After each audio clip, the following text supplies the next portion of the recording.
আসসালামু আলাইকুম। আশা করি সারা ভালো আছে। আমিও ভালো আছি আলহামদুলিল্লাহ। দোকানে খুলি নিলাম, আপনার আটাই আপনার লগে তোরা গফ করে। গফটা হইল, এখন শীতর দিন আমরা সারা ঘুমাই, মানে সারাও ঘুমাই 10টা-11টা পর্যন্ত। আমিও ঘুমাইছি 10টা-11টা, এমনকি 12টা পর্যন্ত ঘুমাইছি। তো খামর মাঝে থাকলে হয় কি তা মন মাইন্ডটা ফ্রেশ থাকে, খামর প্রতি মনোযোগ থাকে, আর মানে বাহ্যিক কোনো চিন্তাধারা মাথাত আয় না। এটা আমি নিজে দেখছি। খাওয়ার মাঝে না থাকলে অনেক চিন্তা মাথাতে ইয়া বই থাকে, যে ওটা করতাম ওটা করতাম। আর খাওয়ার মাঝে থাকলে এক এক চিন্তা লইয়া থাকা যায় যে না আমি ওটাও করতাম।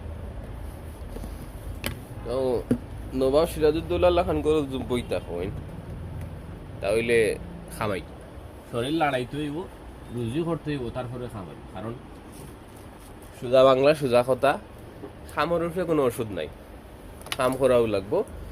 আর টেকা যদি খামাইতে হয়, শরীর লড়াইতে হইব। এটা কম টেকা হোক আর বেশ টেকা হোক, শরীর লড়াইয়া করতে হইব। কথাটা ভুল হইলাম না হাসা হইলাম আপনারা আমারে জানাইবা। আর হইল, এখন যে আমরা যে অবস্থা দেশে, আপনি ব্যবসা করকার যে কোনো জিনিস করকার ফুর্তি ফার্তি করে খাইয়া দিয়ে চলে যাইবা, তবে দেশে কোনো লাইফ নাই। এটা কিন্তু বাস্তব, এটা আমরা সারাই জানি। তো এটা কি ভালো হইব কি সময় থাকতে ডিসিশন নক্কা কোনটা কর্তা, যেটা করলে সুন্দর হইব ওটাও করার ডিসিশন নক্কা আমার কাছে লাগে বেটার হইব, ভালো হইব। বুঝছেন?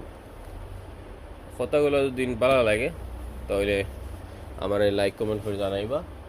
আসসালামু আলাইকুম।